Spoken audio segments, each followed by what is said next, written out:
I board the plane with my two little monkeys, Derek and Darius. I am heading home to my birth pack. Home. It feels like forever since I used that word, although it's only been 2.5 years. I get the boys settled in their seats. It's an 11-hour flight, and I have a feeling we are going to be very popular by the time we reach Casper. Toddlers don't travel well. Once we are airborne, the boys are sleeping. I relax, deciding to rest. While I can, I lean my head back, and memories flood my brain. My brother and I share the same birthday, 2 years apart. It made for some royal battles as children. His party was always superhero-themed. Mine, princess, always together, always shared. His 18th birthday was also his ascension ceremony. Alphas from all over the world attended. Our father, Peter Moore, was ascending to senior councilman. He was an important man. It also happened to be my 16th birthday, and Lenore wanted her presence known. As the ceremony started, I could feel her stirring in my head. Not unusual, since our wolves appear on our 16th birthday. They just don't shift. For 2 years, it allows the human and wolf side to bond completely. She whispered she was going to shift because her mate is here. I'm like, what? No, it's too soon. But she doesn't listen. I mean, she's my best friend now. But she doesn't listen. I left the ceremony. I didn't want to take away from my brother's big day. I brought us to the meadow by the pond. I stripped out of my clothes and laid down amidst the moon blossoms. It must have taken over an hour. But I finally looked at myself in the pond. She was beautiful, large, very large for a she-wolf, pure white with blue glowing eyes, and blue tattoo markings on her face and head, signature traits of a blessed healer wolf. After letting her play a while, we shifted back. As I headed to the reception for my brother, I was nearly knocked off my feet by the most enticing scent I had ever smelled.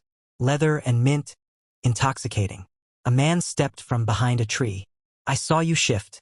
Your wolf is amazing. I was shy. I knew he was my mate, but I was shy. He walked up to me. Taking my hand in his, he whispered vanilla and rosemary. It's lovely. I am Kieran Knight of White Satin. And I am going to kiss you. We spent the entire night together. And, in the morning, he was gone. I ran downstairs, looking for him. I found my dad. He asks, honey, can you meet your brother and me in his office?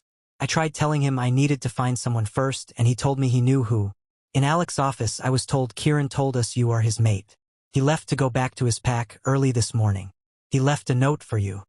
But he did tell us he isn't going to reject you. He just doesn't want a mate. At least not right now. He has many enemies. Many people trying to take him down. He's worried they would try to get to him by hurting his mate. By this time, tears are rolling. And I opened the note. As I read, my tears dried, and my body filled with absolute resolve. He would regret this. He had just better hope I still care. The note was brief and extremely egotistical. My dear Callista, please understand my position on the mate bond. You are a lovely girl, and had I been in control, last night would not have happened. My wolf, Onyx, took control at first sniff of your scent. I am sorry. I didn't want to take advantage of the bond. I can't have a mate. At least not yet. I have enemies that would kill you. Just to weaken me. I can't be worried about protecting you.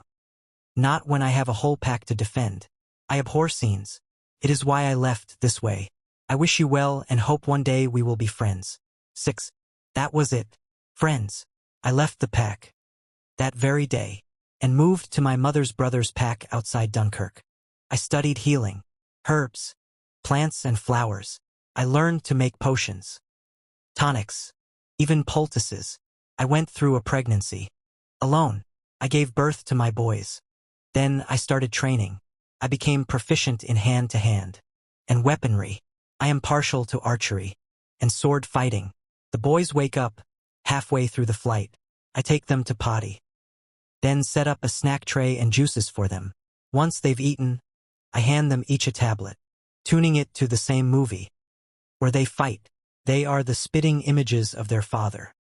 Dark curly hair, green eyes, identical in every way, and people can't tell them apart. Which is funny to me. Surprisingly, they were both very well behaved. Shortly before landing, they had begun to get cranky. But that's understandable. I was cranky too. I bundled them back up into their parkas and slipped into my jacket. Bracing for the cold Wyoming weather, we stepped off the plane. Alec is waiting with his beta and best friend, Simon, at the baggage claim area. He spotted me and took off running, pulling up short when he saw my sons. Callie? Explain. I laughed. So, being alpha hasn't improved your brain power. Good to know. Alec, allow me to introduce your nephews. Derek, Darius. Shake hands with your uncles. This one is Alec. That one is Simon. Alec dropped to a knee and hugged both boys to him. With tears in his eyes, he whispered, I've missed so much. Why didn't you tell us? I would have been there for you. I hate that you went through this alone. I smiled and hugged him and said, at first, I was angry, embarrassed. I harbored a lot of resentment against Kieran. Then I just decided I am not that person. I am stronger than even I realized. I learned everything I could about my gifts. I trained to become a warrior. At last month's competition, I came in third against the males and first in she-wolves. I'm not that same little 16-year-old girl who left over 2 years ago. I will never be that naive again. The time never seemed right to tell you about the boys. Simon hugged me and asked, where do we put them? I mean, we didn't exactly arrive kid-equipped. Again, I laugh and say, their car seats are in baggage claim. Come on, let's get them home. They're tired, hungry, and thirsty. Trust me when I say, that is a recipe for disaster. They turn into demons and shit gets broken. Alex snatched both boys up and tells Simon to get the bags. I help Simon load everything I brought and get the boys fastened in. As soon as we are on the road, both boys start wanting chicken nuggets. Drinks. How far away are we? Are we there yet? The truck slows down and I look up. Alec is pulling through a McDonald's and asks the boys what they want. They started to open their mouths and I say, no. You get nuggets, fries, and a juice. No McFlurry. No apple pies. Then I looked at my brother. They will be 2 years old in 3 days. Their mentality is on par with a 5-year-old's.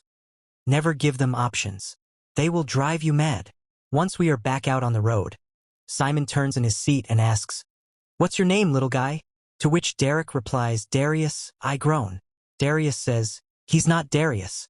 He's Derek. He only wishes he was Darius, which immediately starts an argument. I smile benignly and say, welcome to my world. Sitting in the office with Axel, I ask, what have you found on the rogues that attacked Dark Woods? And have we had any word on Peter Moore's condition? Axel shrugged, replying, I heard Alec has a healer coming in from Ireland to look him over, supposedly the best healer. But, as of the latest update, Peter is critically wounded, and not expected to make it. Fuck, I really like Peter. He's a good man. Alec will be devastated. I wait for Axel to continue with the report on the rogues. He tells me the rogues are amassing under the order of a rogue alpha, calling himself King of Rogues. He believes if he takes you out, everyone else will fall in line. The rogue we captured said they attacked Dark Woods because it holds the heart of the moon. We haven't found what they meant by that. They didn't know. But Cole is researching everything we have. I'm perplexed. And now, curious, the heart of the moon? I have heard of that. But it's just a myth. A bedtime story. Nothing more. Axel is shaking his head. Then he says every myth is based in facts. They may get distorted, embellished, in the repeated tellings. But the concept remains the same. What do you remember? Racking my brain, I try to recall what my mom used to tell me. It was just a bedtime story. I don't know. My mom used to tell me the story before bed. It's been a while. I had forgotten about it completely. Until you said it. Something about, every 100 years, the moon goddess comes to earth and blesses a child.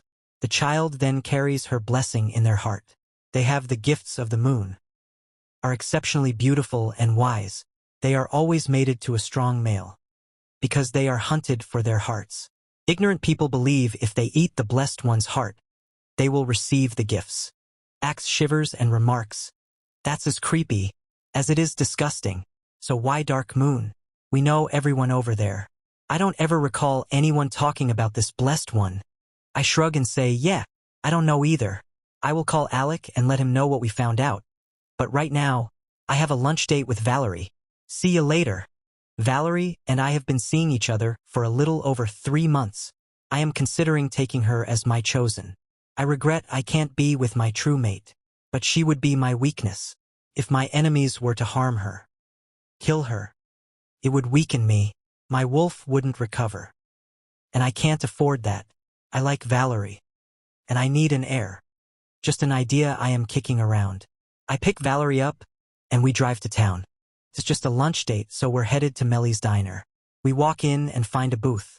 Beth brings water to the table and drops off menus. I watch her walk back to the kitchen and I hear 3 female voices, laughing and joking around. Valerie asks, "What are we ordering today? Baby, I'm just in the mood for a salad. I think. I gained 4 pounds this week and I can't have that."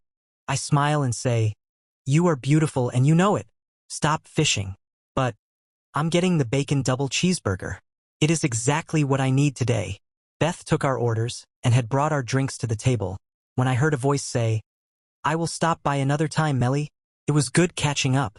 Beth, call me girl. There's drinks and a dance floor calling our names at the den. Tonight. And the scent of vanilla and rosemary hit me. My eyes sought my mate. And when I realized she was standing, frozen, by the counter, my body tried to move instinctively towards her. She looked at Valerie. Then back at me. Her eyes shuddered. Then she said, "You have got to be shitting me right now. Although why I'm surprised at all is beyond me. She suits you, Kieran. A vapid, shallow, conceited drama queen is exactly the type you need." She walked out, without me saying a word. Fuck, why didn't I know she was back? Why would she not come home? Her father is critically wounded. Of course, she would come back from wherever she'd been. I feel like a dumbass.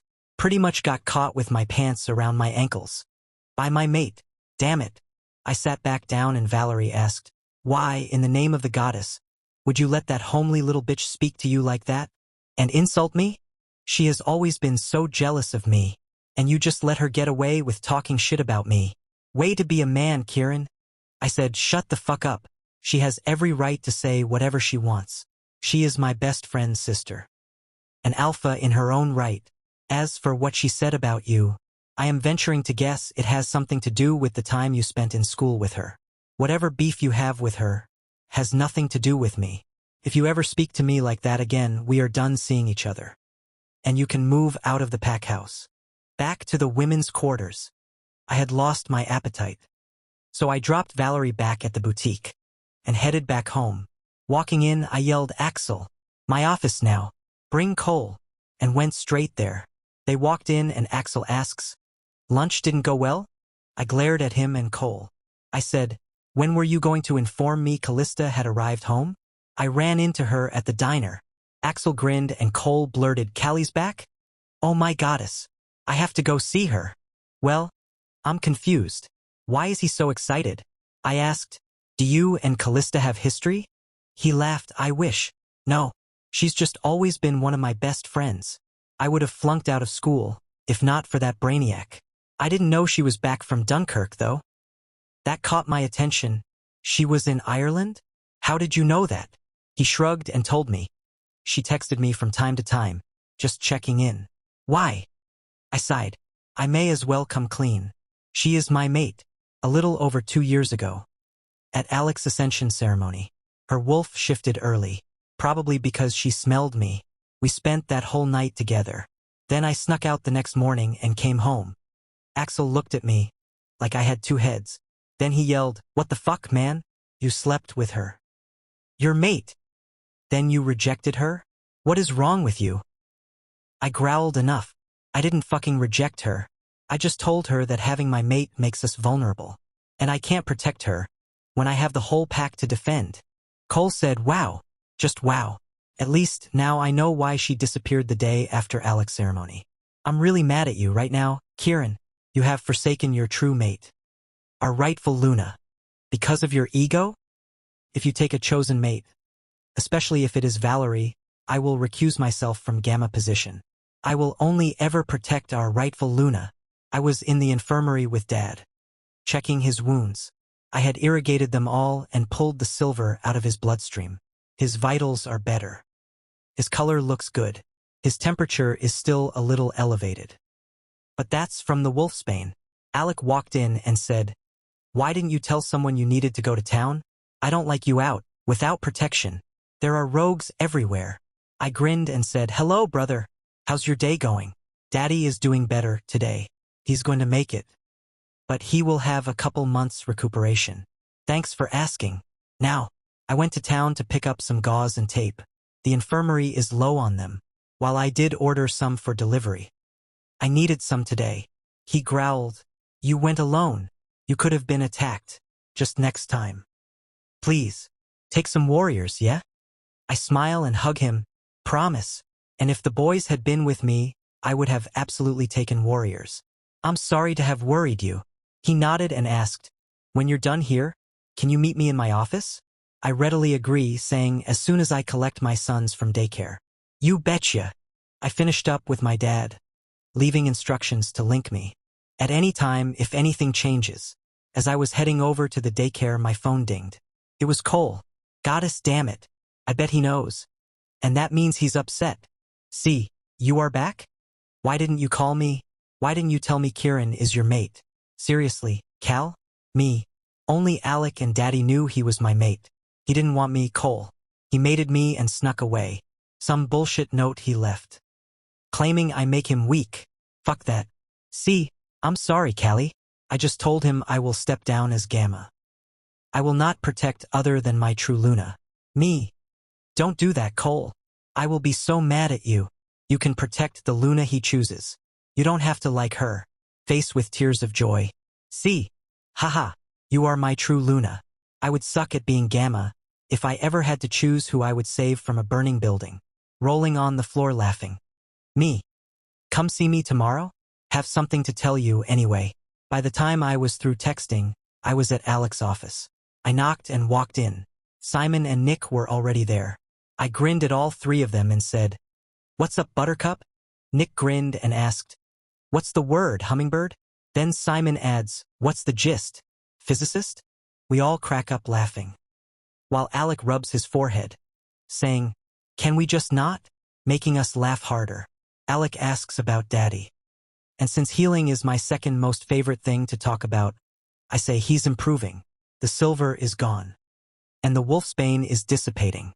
I will start waking him tomorrow. He's going to have some physical therapy. He's got a long couple of months ahead.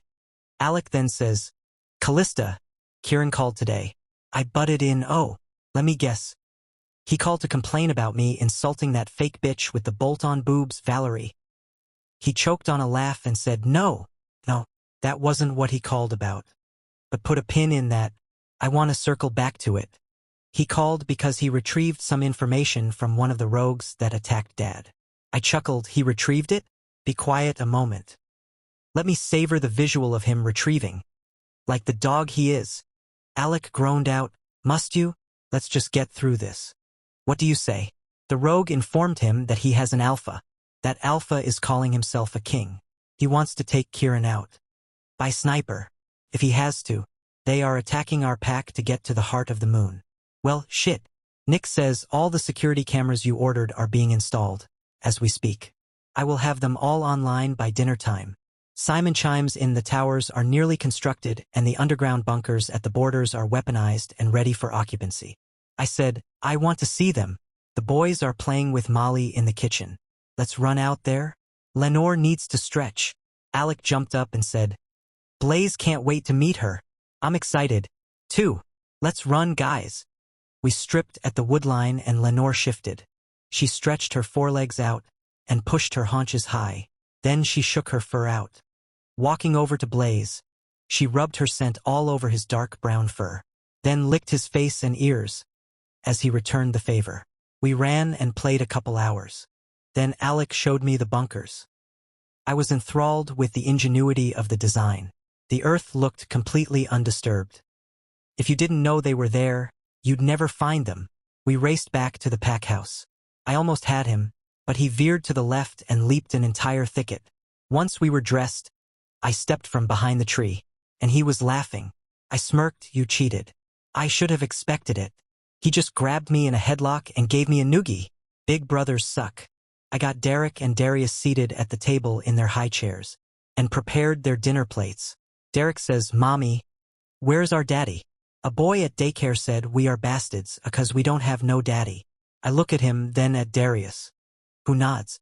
I smiled and said, "Remember when Mommy told you that your daddy is the fiercest alpha in our world? And remember when I told you your daddy is a very busy man, and I haven't had time to tell him about you? Your daddy is still a busy man. But you will meet him one day soon. But, for right now, point out the kid who called you bad names." They pointed to a little boy, around 6 years old, sitting with his parents.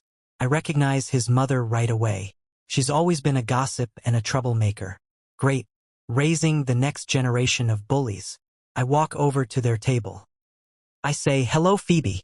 It seems your son had a few choice words for my 2-year-old toddlers today, even called them a derogatory name, since he looks to only be 5 or 6.